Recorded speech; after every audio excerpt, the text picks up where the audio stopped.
Um divórcio pode atrapalhar, ou melhor, anular o seu leilão? Essa foi uma pergunta de um dos meus alunos hoje, em que ele estava analisando um imóvel de leilão. E aí ele percebeu uma situação um pouco diferente. E isso cai muito numa oportunidade para eu te explicar sobre como funciona a anulação de um leilão. O que de fato pode anular um leilão? Vamos focar nesse vídeo aqui especificamente de leilão extrajudicial, beleza?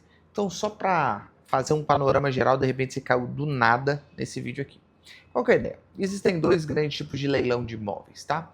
Os leilões extrajudiciais e os leilões judiciais. Extrajudiciais é tudo aquilo que é de banco. Judicial pode ser qualquer coisa. Fechado? Banco, pessoa não pagou a parcela do financiamento. Legal. Show de bola, Edwards, entendi. Então, como é que funciona o processo do leilão, por exemplo, quando você encontra um imóvel de leilão na Caixa? Como é que funciona o processo até aquele imóvel chegar no leilão? Para depois ocasionar a gente chegar no que muita gente tem medo. Edwards, quais são os riscos de arrematar um imóvel de leilão? Tem risco de eu perder tudo isso? Aí que a gente vai chegar nesse ponto. A pessoa começa a não pagar as parcelas. Consequentemente, o banco começa ali a te mandar notificações. Você já deve ter recebido telefonema de banco te cobrando, aquela coisa toda.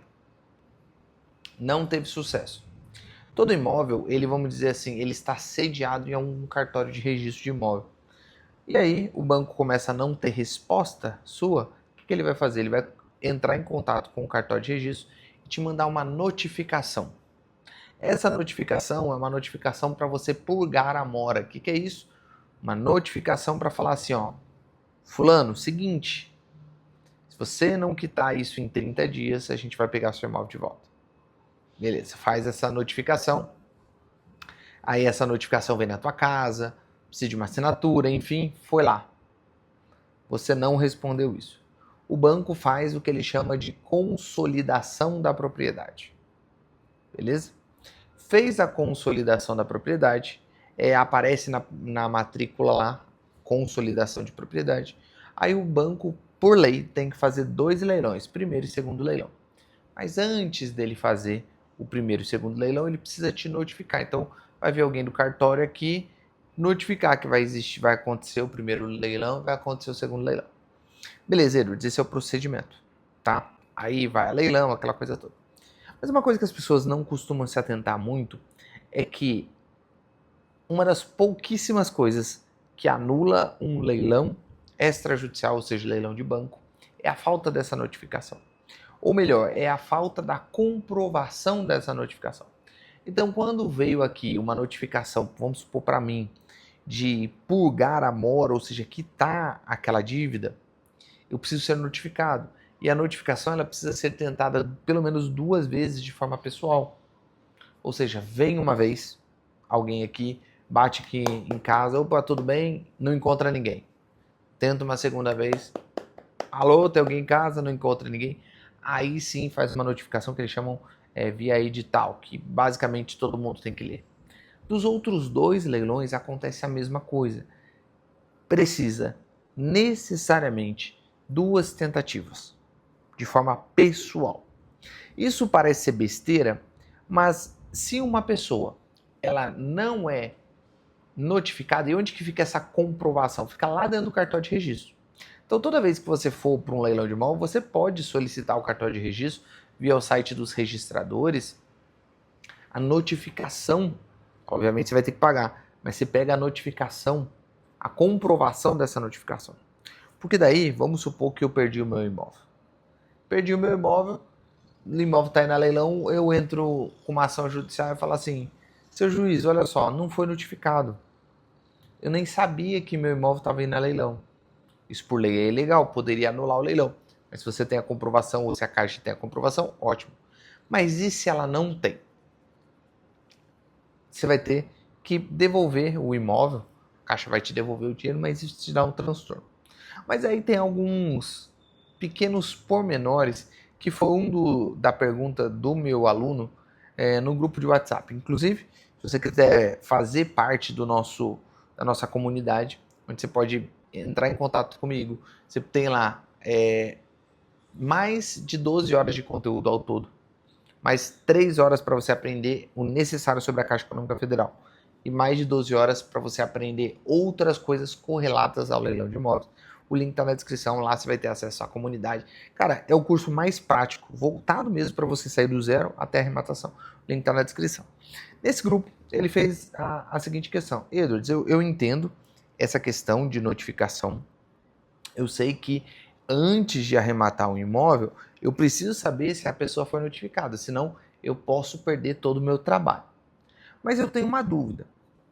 Quando a pessoa comprou o imóvel, ela não era casada. Então pensa assim, ó, o João não era casado, solteiro, foi lá e financiou o imóvel.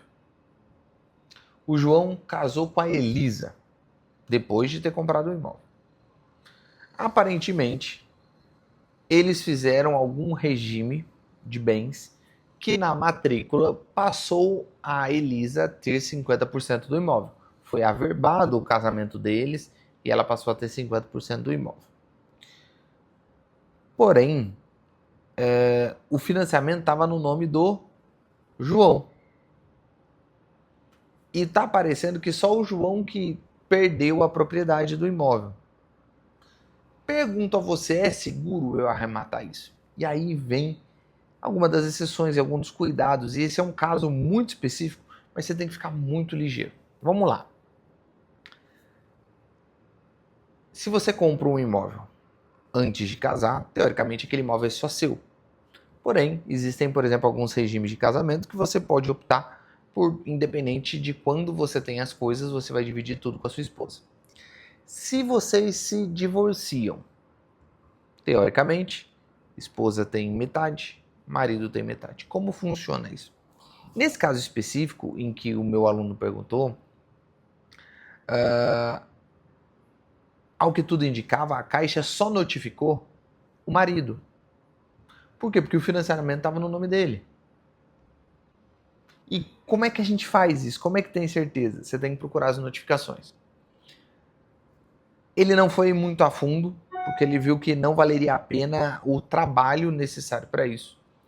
Mas qual que é a ideia? Para que esse leilão específico não fosse anulado, o que precisaria ter acontecido? Mesmo após o divórcio deles. O João precisaria ser notificado 2 vezes, pessoalmente. A esposa do João precisaria ser, ou melhor, a ex-esposa do João precisaria ser notificado pessoalmente 2 vezes para o imóvel ir a leilão.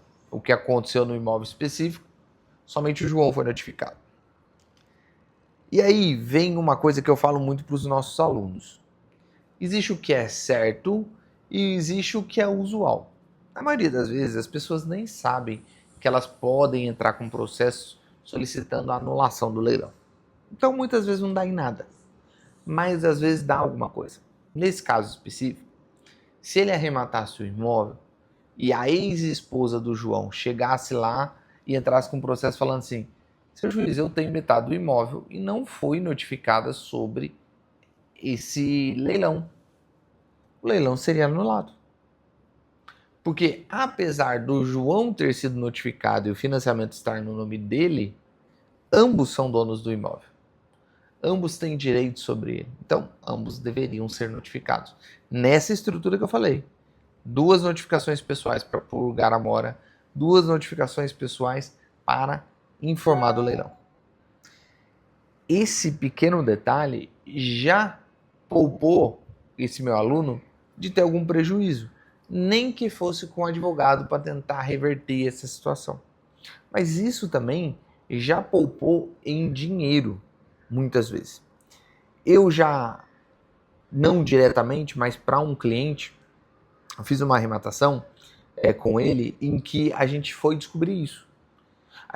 Era uma casa que mais ou menos 446 mil reais que a gente arrematou, acho que 448, 446 a gente arrematou. Era um processo parecido. Só que no caso, eu acho que estava o financiamento no nome da esposa e ambos eram casados e tinham se divorciado. A gente, antes de arrematar, foi verificar as notificações.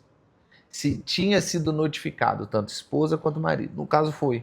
Então foi bem tranquilo de fazer isso.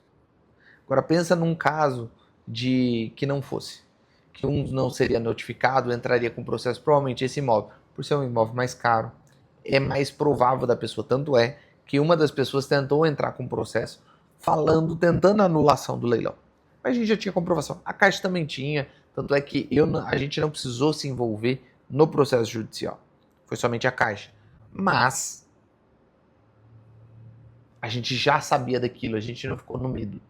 Então, desse vídeo você tem que tirar duas coisas. A única coisa que anula um leilão extrajudicial é falta de notificação. Segunda coisa, em casos como esse, as duas pessoas precisam ser notificadas. E a terceira coisa, você consegue verificar essa notificação sempre no cartório de registro de imóvel, que está aquele imóvel. Mas mais fácil, dependendo se você está em outro país, se está em outro lugar do Brasil, é no site dos registradores ONR. Você consegue pegar lá essas notificações e você sabe, a pessoa foi notificada 2 vezes, ok. E a quarta e última coisa, que você precisa aprender os detalhes sobre o leilão. O leilão é muito lucrativo, mas tem pequenos detalhes que você precisa saber para você não cair numa furada. O link está na descrição, Jornada do Arrematante. Nos vemos no próximo vídeo. Aquele abraço, valeu!